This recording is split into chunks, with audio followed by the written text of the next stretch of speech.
Selamat pagi semuanya. Sebelum kita belajar teologi sistematika pagi ini, kita akan berdoa. Mari kita berdoa bersama. Terima kasih Tuhan Yesus yang baik. Kami bersyukur dan bersyukur Tuhan atas hari yang Kau berikan kembali buat kami, hari yang begitu indah buat kami Tuhan. Kami sungguh percaya anugerah-Mu terus Engkau curahkan buat kami. Kami sungguh percaya damai sejahtera-Mu, sukacita-Mu Kau berikan buat kami di sepanjang hari ini untuk kami menikmati. Engkau terus mengingatkan kami Allah Roh Kudus untuk kami boleh menaikkan ucapan syukur kami kepadamu. Terima kasih ya Tuhan Yesus, terima kasih segala puji, segala hormat hanya bagi nama-Mu. Kami juga mohon ampun selalu kepadamu Tuhan, ampuni salah dosa kami, baik dari perkataan, pikiran, perbuatan kami Tuhan, baik sengaja maupun tidak sengaja Tuhan, ampuni kami, biar hidup kami boleh terus hidup dalam pertobatan, hidup terus dalam perkenanan-Mu Tuhan, dan terus terfokus pada karya salib-Mu yang begitu mulia Tuhan. Engkau tebus salah dosa kami Tuhan. Terima kasih ya Tuhan, saat pagi hari ini kembali kami bersyukur atas semangat yang baru, atas hikmat yang baru daripada-Mu untuk kami kembali belajar Tuhan, kebenaran firman-Mu Tuhan, tolong kami Tuhan Yesus memohon kepadamu terangi mata hati kami, biar apa yang kami pelajari, kami dengar saat pagi hari ini itu tidak sia-sia Tuhan, tapi boleh mendatangkan berkat bagi kami yang mendengarkan saat pagi hari ini Tuhan Yesus, baik teman-teman kami yang mendengarkan nanti Tuhan, rekaman kami Tuhan, berkati kami semua. Terlebih juga Engkau urapi hamba-Mu, kami sungguh percaya Tuhan, hikmat-Mu terus Engkau berikan buat hamba-Mu Tuhan Yesus. Biar apa yang diperkatakan hamba-Mu, dikeluarkan dari mulut bibir hamba-Mu itu hanya daripada-Mu Tuhan Yesus. Terima kasih Tuhan, terima kasih. Kami mulai pembelajaran kami pagi ini dan kami peralaskan doa kami hanya dalam nama Tuhan Yesus Kristus. Haleluya. Amin.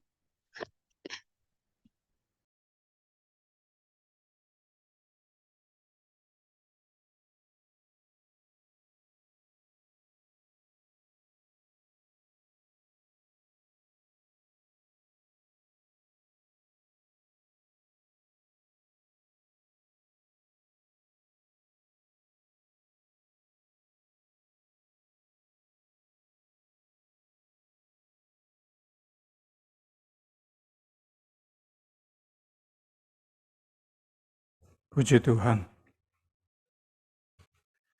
Kita lanjutkan bagian kelima dari soteriologi. Kita belajar tentang keselamatan yang Yesus kerjakan di Kalvari. Bagian kelima ini kita melihat jangkauan dampak salib. Ada 3 pandangan. Pertama, universalisme absolut, kemudian partikularisme, ketiga, universalisme bersyarat.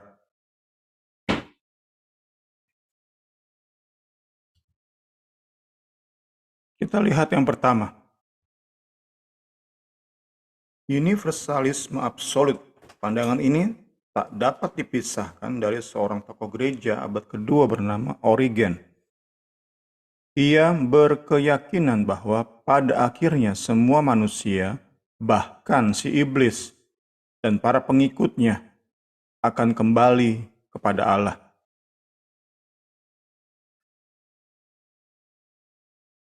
Kalau kita lihat bagaimana hidup dari Origen, itu demikian kudus dalam menjalani kekristenan, dalam menjalani disiplin rohani.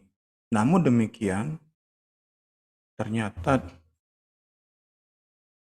dalam warisan pengajarannya ada bibit, kita katakan saja demikian, atau benih kesesatan.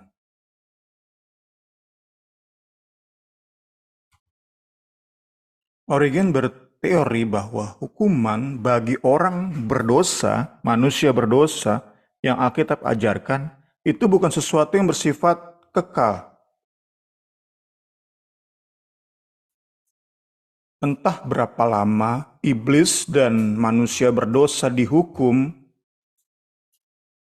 entah 1000 tahun, 1.000.000 tahun, 1 miliar tahun, tetapi bersifat temporer, sementara.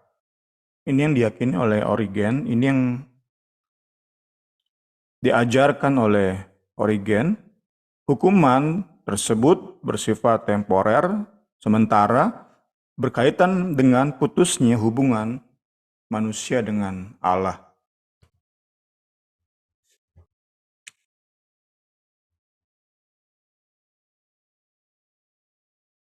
Jadi, saat Origen ditanya, siapa saja yang diselamatkan?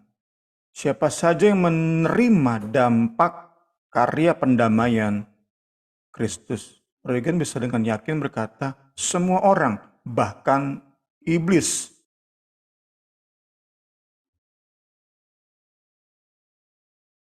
Origen yakin, suatu hari nanti, entah tadi, hukuman itu 1.000 tahun, 1.000.000 tahun, atau 1 miliar tahun, tetapi suatu hari nanti Allah akan memulihkan secara universal kondisi manusia, bahkan kondisi iblis dan para pengikutnya kembali seperti keadaan semula. Manusia tentu seperti Adam dan Hawa, iblis dan para setan tentu kembali kepada kondisi mereka sebagai para malaikat. Pada waktu itu terjadi apa yang namanya keselamatan menyeluruh, full salvation.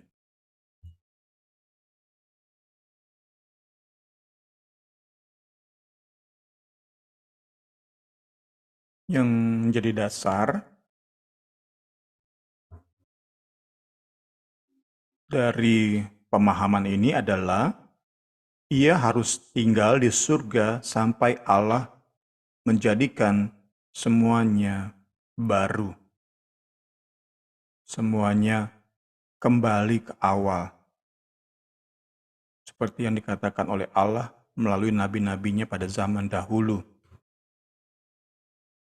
Kemudian ayat yang kita bahas dalam bedah buku, kemudian tiba kesudahannya, yaitu bila mana ia menyerahkan kerajaan kepada Allah Bapa, sesudah ia membinasakan segala pemerintahan, kekuasaan, dan kekuatan.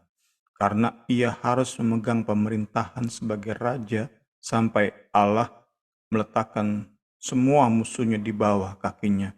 Musuh yang terakhir yang dibinasakan ialah maut. Ini tentang pemulihan segala sesuatu.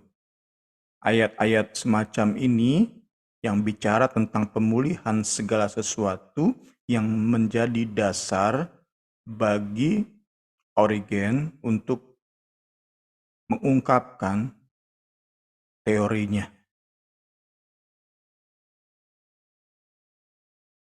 Teori yang disampaikan oleh Origen ini, pandangan Origen ini, kemudian berkembang menjadi berbagai bentuk teori, berkiblat pada ajaran Origen.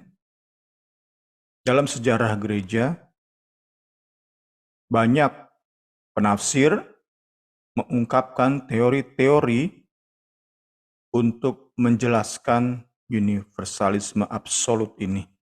Dapat kita gambarkan apa yang diajarkan oleh Origen itu seperti batangnya, kemudian banyak sekali cabang-cabangnya, dahan-dahannya. Kita lihat ada 6 di bagian ini, tentu lebih banyak lagi cabang-cabang dari universalisme absolut. Kita lihat yang pertama, pertobatan universalis. pertobatan universal mengajarkan bahwa pada suatu hari dunia ini akan berhasil diinjili dan semua orang akan percaya dan diselamatkan. Bahwa semua manusia akan diselamatkan melalui jalur yang sudah ditentukan oleh Alkitab, yaitu pertobatan dan percaya. Jadi mengambil bagian Alkitab tentang syarat keselamatan, kemudian konsep pertobatan dan percaya itu diletakkan di bawah konsep universalisme absolut. Itu gambarannya. Pada suatu hari nanti, semua manusia akan percaya. Mengajarkan kedua penebusan, mengajarkan bahwa kematian Kristus menggenapi rencana keselamatan Allah bagi seluruh umat manusia, bukan hanya sebagian bangsa, ras, golongan, atau orang terpilih saja, orang dipilih saja, melainkan semua orang. Meyakini bahwa kematian Kristus itu sangat luar biasa dampaknya, sehingga nggak bisa dibatasi hanya beberapa orang, beberapa bangsa, beberapa ras, tetapi semua bangsa, semua ras, dan semua orang. Tentu terus dan terus diingatkan, konsep-konsep seperti ini terlalu fokus pada kasih Allah, sehingga keadilannya, kebenarannya seperti tidak dianggap. Mereka melihat Allah terlalu kasih, karya salib terlalu mulia, sehingga seharusnya lah semua orang diselamatkan oleh karya salib itu. Dalam pandangan mereka, jika hanya sebagian yang diselamatkan, karya salib itu nggak terlalu berkuasa, nggak terlalu luar biasa. Itu yang kita dapati dari pemahaman ini. Kemudian ada istilah peluang universal. Mengajarkan bahwa setiap orang pasti mempunyai kesempatan untuk memberi respon pada keselamatan. Nah, bukan terbatas pada orang-orang yang menerima Injil, tetapi juga orang-orang yang menerima wahyu umum. Ini tentu kita dapati di sekitar kita, orang-orang yang mengajarkan yang penting berbuat baik.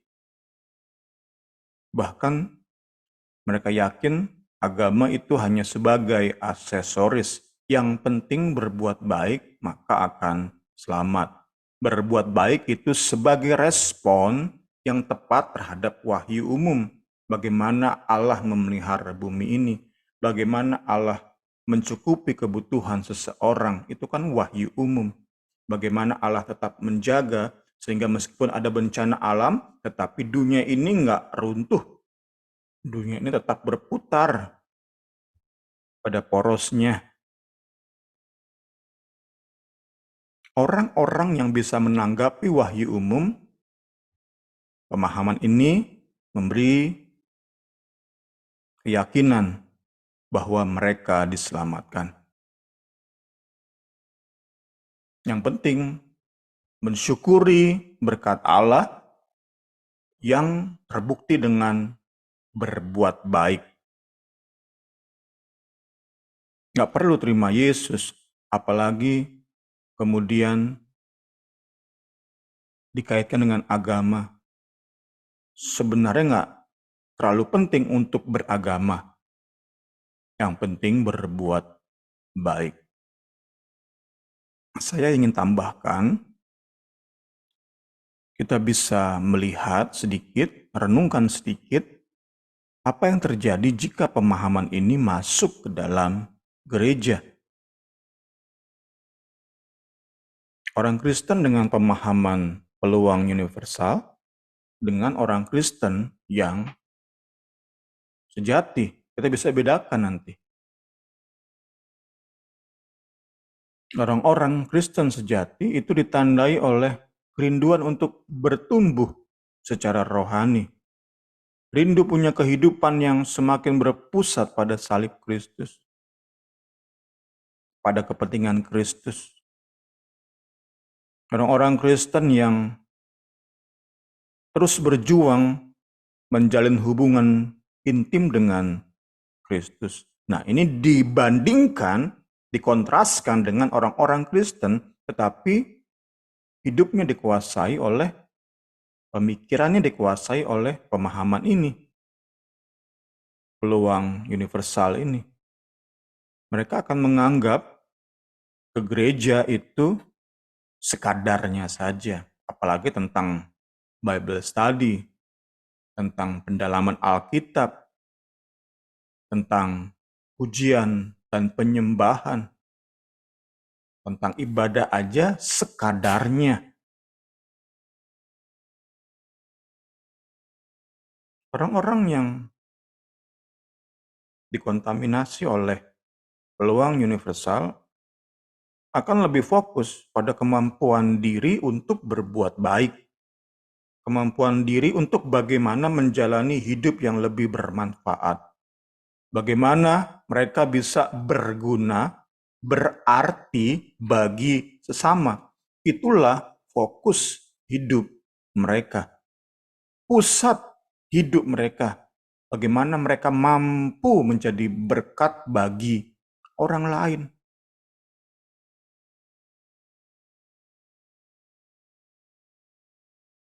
Sedangkan kita fokusnya adalah pada sumbernya. Sumber bagaimana kita bisa menjalani hidup yang bermanfaat.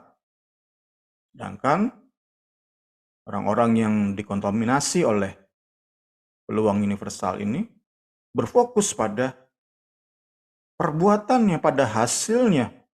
Karena itu kembali diingatkan pada bagian ini, kekristenan sejati itu orientasinya adalah sumber, bukan hasil. Hasil itu mengalir. Hasil itu bagai air yang mengalir. Memang dikatakan kita perlu menyerah pada Roh Kudus untuk punya hidup yang berbuah dalam pertobatan. Tetapi fokus kita bukan pada hasil. Bagaimana kita berjuang habis-habisan untuk hidup jadi berkat bagi orang lain. Bukan itu. Fokus kita adalah sumber dari moral yang luhur, sumber dari kemampuan jalani hidup yang berarti. Sumbernya tentu adalah pada Kristus dan salibnya. Puji Tuhan. Kita diingatkan kembali pada bagian ini.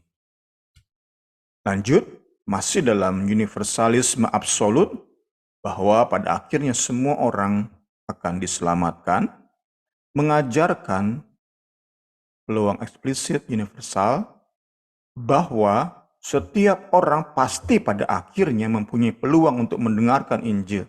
Jika tidak ada kesempatan di bumi ini, di dalam tubuh ini, maka peluang tersebut akan terjadi setelah ia meninggal.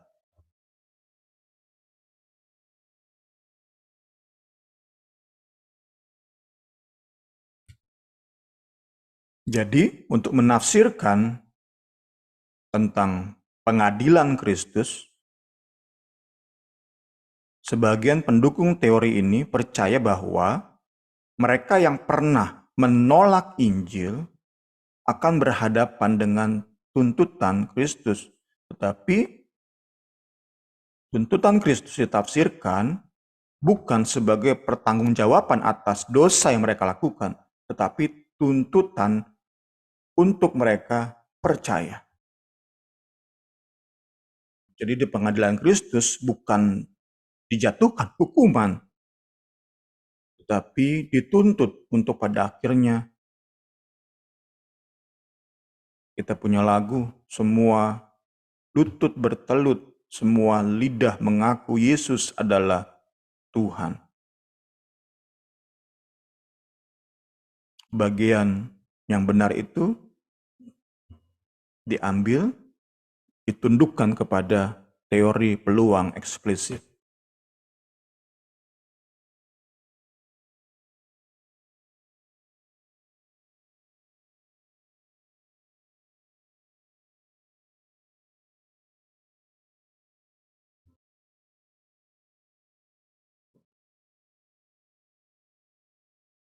Yang kelima, pendamaian universal mengajarkan bahwa tujuan kematian Kristus telah menggenapi maksud pendamaian Allah dengan manusia. Dengan demikian, segala perasaan keterpisahan dari Allah, bahkan dimusuhi hak Allah, hanyalah imajinasi dalam benak manusia. Salib sudah mendamaikan Allah dengan manusia.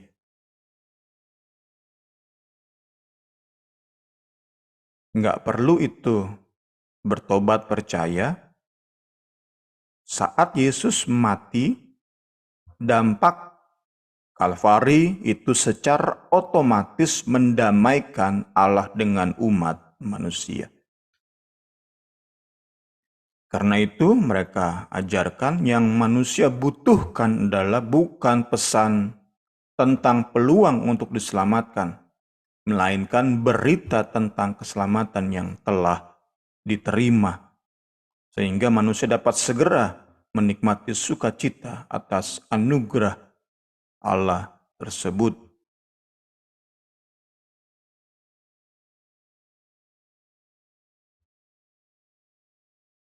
Pemahaman ini mirip banget dengan pengajaran hyper grace.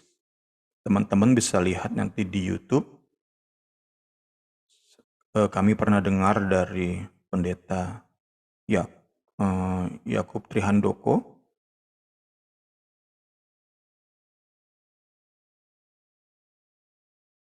yang membedah tentang hyper grace.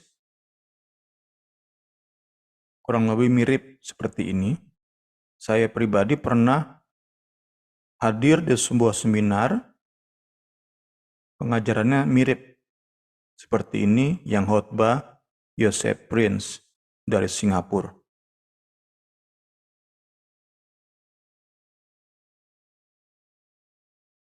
Penekanannya adalah kamu sudah diselamatkan, kamu sudah ditebus. Itu penekanannya. Sekali lagi,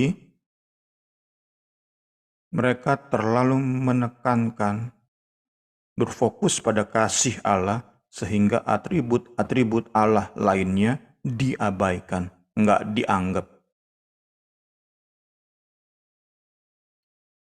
Ini sering menjadi dasar, dan semuanya ini dari Allah yang dengan perantaraan Kristus telah mendamaikan kita dengan dirinya dan telah mempercayakan pelayanan pendamaian itu kepada kami.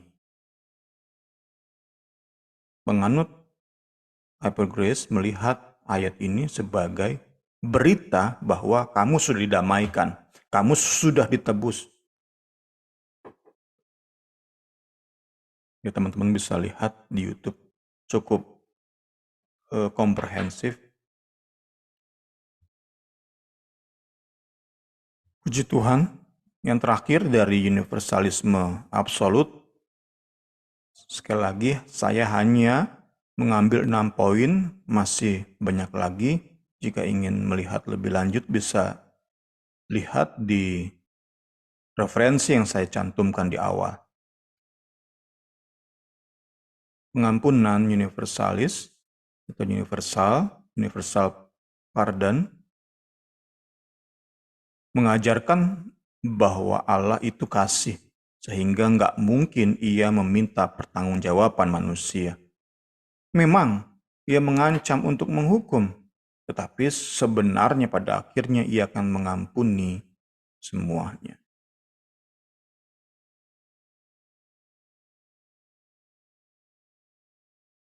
Pendukung atau penganut teori ini memakai Matius 20 tentang orang-orang upahan yang disuruh bekerja di kebun anggur. Saat majikannya merekrut orang-orang, itu dimulai dari jam 7 pagi. Ada orang yang ikut mulai kerja. Jam 9 pagi, ia keluar lagi, rekrut orang-orang, langsung kerja. Jam 12 demikian juga. Jam 3 sore demikian juga. Bahkan jam 5 sore, si tuan tanah, si pemilik kebun anggur masih cari orang-orang untuk dibawa ke kebunnya bekerja, mengerjakan kebun anggur.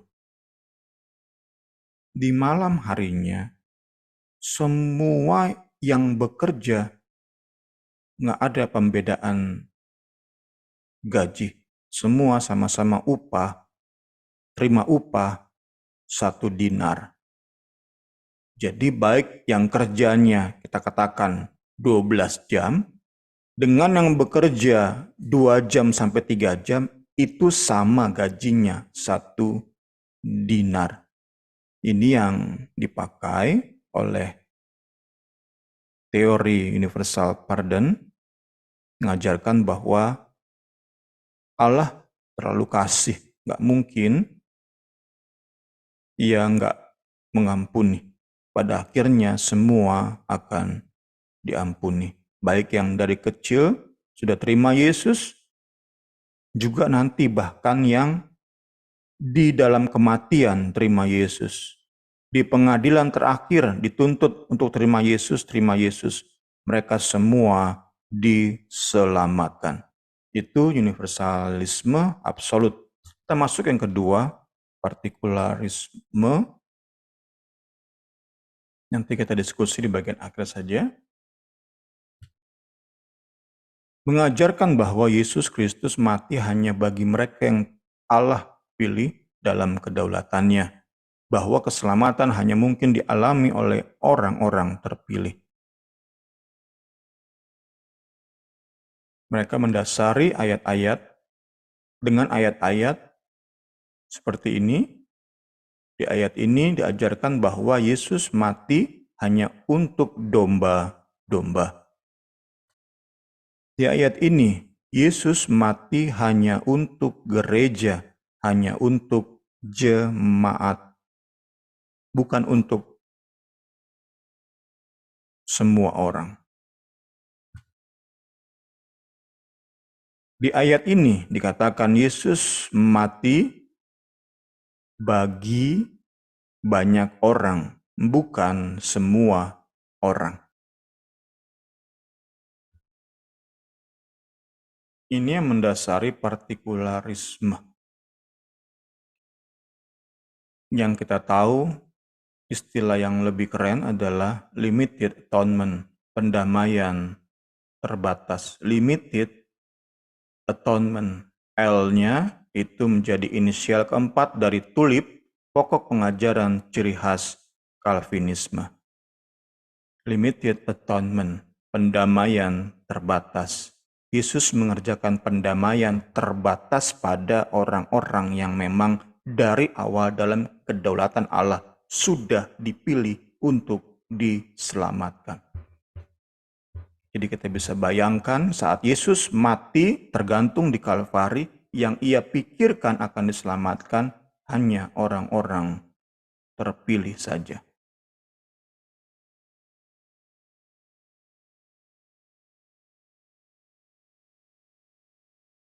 Penganut ini berargumen, memiliki argumen, jika Kristus mati buat semua manusia, maka Allah menjadi tidak adil saat kemudian ia membinasakan sebagian orang oleh karena dosa mereka.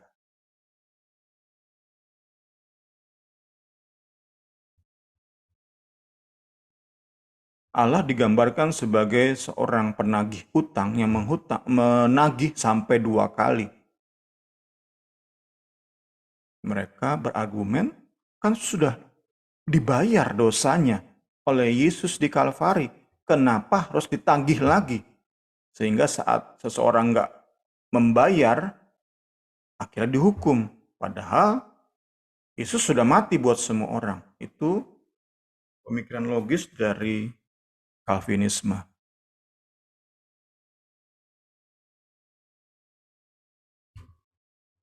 Kedua, doktrin pendamaian tak terbatas. Tadi kita sudah sebut limited, tentu lawannya adalah unlimited atonement. Pendamaian tak terbatas. Doktrin pendamaian tak terbatas secara logis membawa kita kepada universalisme karena mengajarkan bahwa dampak karya salib itu untuk semua orang. Ya memang tadi kita lihat bersama, ajaran yang dipercaya oleh kita itu disebut dengan istilah universalisme bersyarat atau unlimited atonement. Karena memang untuk semua orang Yesus mati.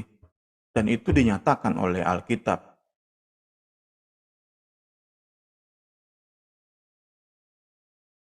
Tiga, ilmu tafsir yang benar memberi bukti bahwa istilah atau bahasa universal nggak selalu bersifat absolut.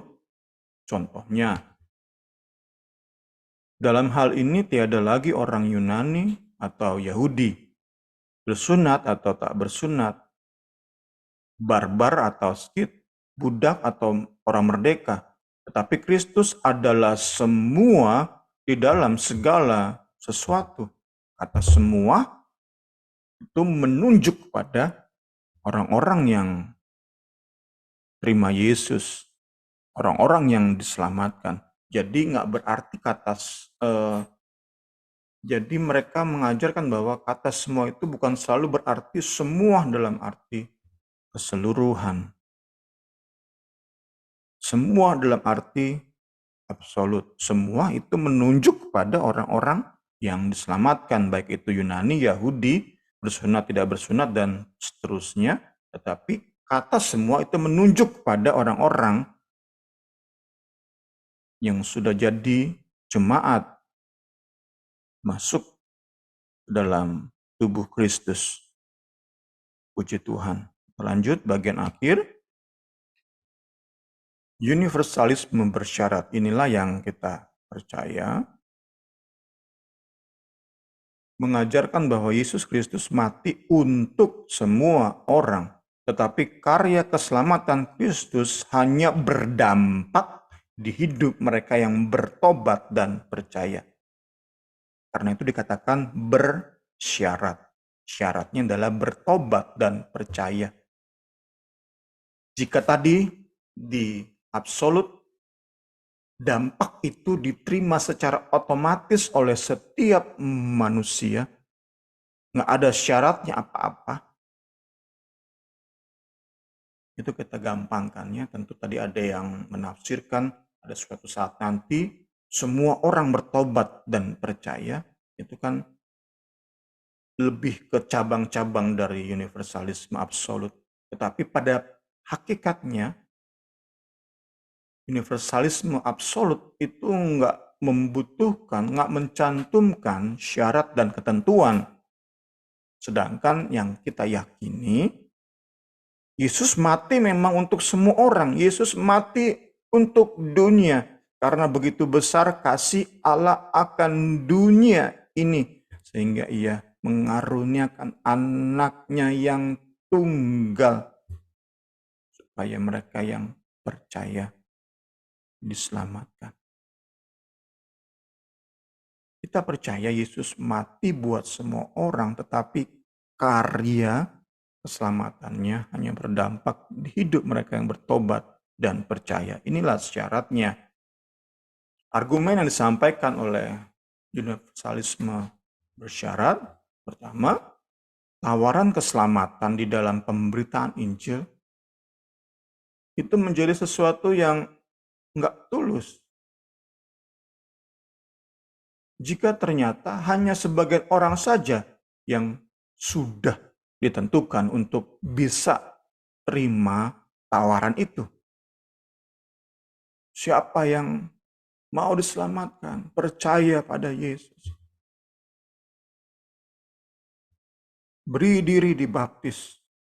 Tawaran itu menjadi ungenuine, menjadi nggak tulus jika ternyata hanya sebagian orang saja yang ditentukan untuk terima keselamatan. Sedangkan Yesus ingin, Allah kita ingin semua orang diselamatkan. Itulah yang baik dan yang berkenan kepada Allah Juru Selamat kita, yang menghendaki semua orang diselamatkan dan memperoleh pengetahuan akan kebenaran.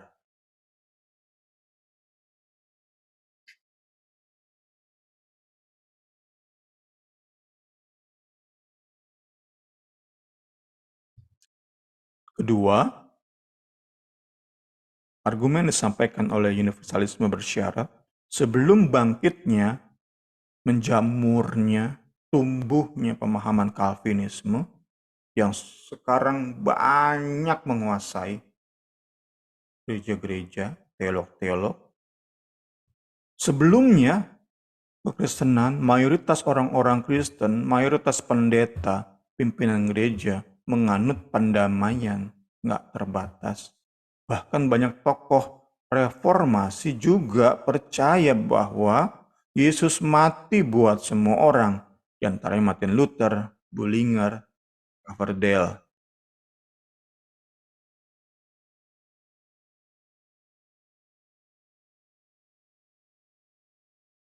Kemudian yang ketiga, argumen kita nggak ada dalam Alkitab di mana kata dunia itu mengacu hanya kepada orang-orang terpilih saja.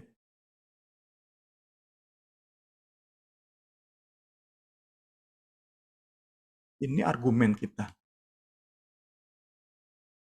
Pada keesokan harinya Yohanes melihat Yesus datang kepadanya dan ia berkata, "Lihatlah anak domba Allah yang menghapus dosa dunia." Dunia jadi nggak cocok jika ditafsirkan hanya sebatas orang-orang yang ditentukan, orang-orang yang dipilih. Dan kami telah melihat dan bersaksi bahwa Bapa telah mengutus anaknya menjadi juru selamat dunia. Bukan juru selamat orang-orang pilihan.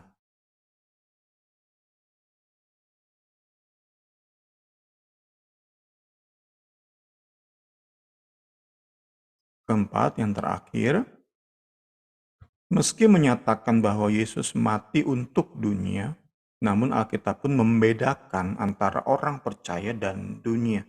Ini memberi keyakinan bahwa memang tidak semua orang menerima kematian Kristus. Tidak semua orang menerima dampak karya pendamaian Kristus.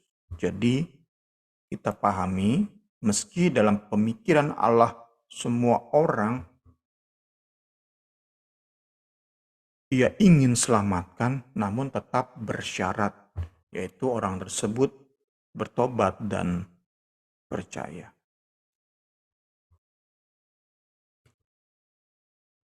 Anak-anakku, hal ini kuteruskan kepadamu supaya kamu jangan berbuat dosa. Namun jika seseorang berbuat dosa, kita mempunyai pengantara pada Bapa, yaitu Yesus Kristus yang adil. Dan ia adalah pendamaian untuk segala dosa kita. Dan bukan untuk dosa kita saja, tetapi juga untuk dosa seluruh dunia. Jadi dibedakan kita saja dan dunia. Kita saja berarti kita yang merespon dengan bertobat dan percaya. Kita hanya menerima. Tapi tentu kita sudah banyak belajar, orang-orang Calvin menyerang kita adalah berarti kalian punya peran dong. Kalian menganggap diri kalian berperan dalam keselamatan. Padahal kita katakan semata-mata karena anugerah, bukan jasamu, bukan perbuatan baikmu. Para penganut Calvinis melihat kita saat kita bertobat dan percaya dianggap sebagai keselamatan, kita anggap sebagai syarat keselamatan. Mereka menganggap bertobat dan percaya itu sebagai perbuatan baik yang berperan dalam karya pendamaian Kristus. Sekali lagi untuk bahas ini tentu panjang lebar lagi, diskusi yang nggak ada habis-habisnya di dalam kekristenan sampai detik ini, khususnya tentu sejak Calvinisme itu menjamur, bangkit. Perdebatan yang nggak ada habis-habisnya. Apalagi di zaman medsos ini, makin mengemuka, makin menonjol tentang siapa yang diselamatkan, tentang untuk siapa Yesus mati. Apakah untuk semua orang? Bagi orang-orang Calvin nggak bisa terima. Sedangkan kita yakin untuk semua orang. Itu kan bertentangan banget.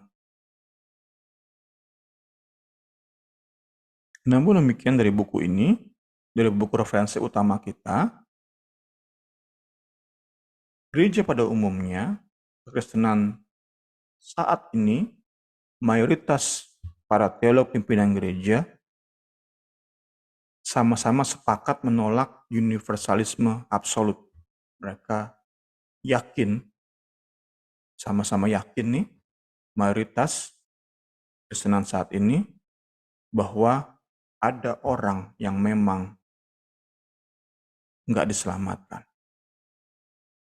Sedangkan tadi kan universalisme absolut kan percaya semua orang diselamatkan, bahkan iblis pun nanti diselamatkan.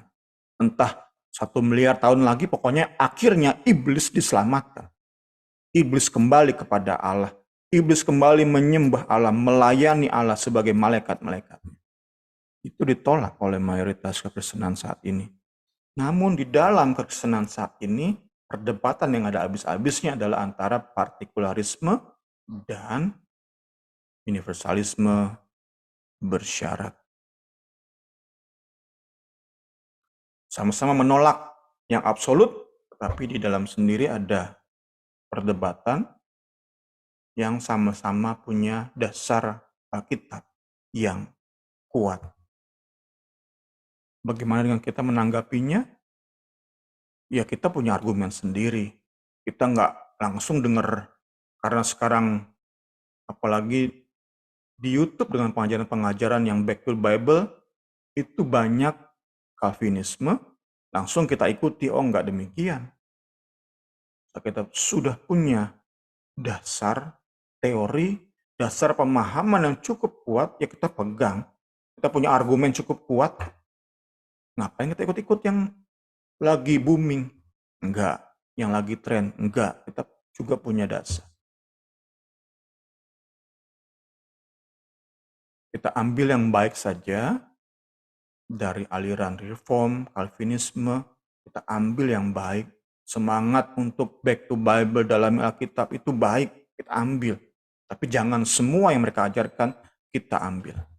Tuhan Yesus tolong kita semua supaya mengerti bagian-bagian ini, karena tadi pertanyaan pentingnya adalah untuk siapa Yesus mati. Siapa saja yang terima dampak keselamatan Kristus? Itu kan pertanyaan penting.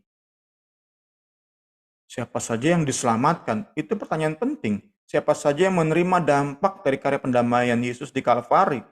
Kita bicara tentang salib loh. Inti kekristenan, salib. Siapa aja yang terima karya salib?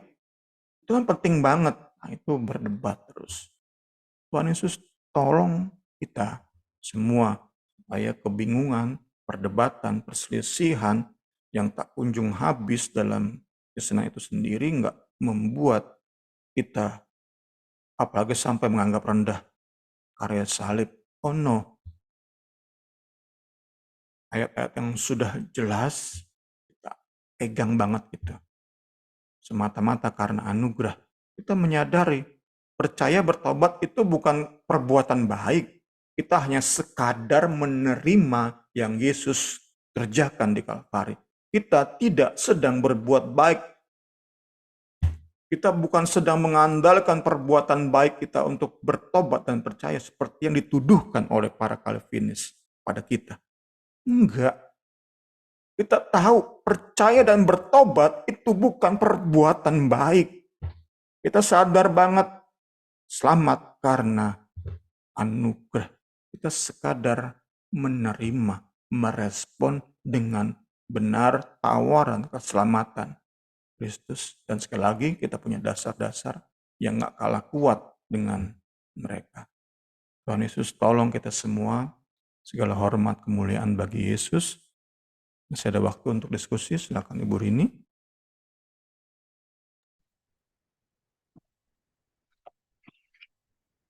Mungkin ada yang mau ditanyakan.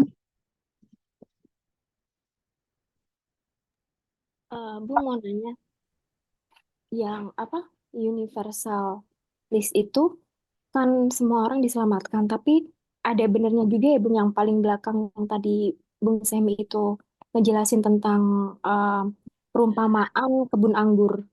Jadi memang ketika orang itu kan diselamatkan tuh nggak dengan kekuatan sendiri, tapi kapanpun seperti pekerja itu walaupun mereka tuh hanya bekerja sedikit, tapi kalau Tuhan memberikan keselamatan tuh ya itu mereka akan selamat gitu ya Bung ya. Walaupun waktunya itu apa namanya kayak mungkin ada orang misalnya nih yang orang yang udah mau meninggal gitu misalnya. Kalau bagian itunya betul ya Bung ya. Itu aja sih. Ya, benar ya. Ya, niat pada prinsipnya seperti itu ya. Mereka menafsirkan perumpamaan di Matius 20 tadi, kurang lebih seperti itu. Pada akhirnya, semua orang diselamatkan, baik yang sejak awal, sejak muda, menggunakan hidupnya untuk Kristus, mati-matian untuk Kristus, dari remaja udah melayani habis-habisan buat Kristus, berkorban segala-galanya buat Kristus, itu nanti terima sama-sama 1 dinar dengan orang yang 1 jam sebelum mati terima Yesus. Nggak bisa buat apa-apa dia buat Kristus, tetapi upahnya sama-sama 1 dinar.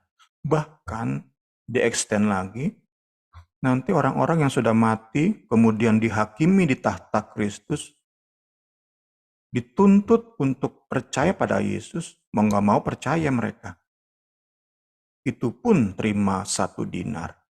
Itu yang diajarkan oleh universalisme absolut yang tentu kita tolak dengan keras.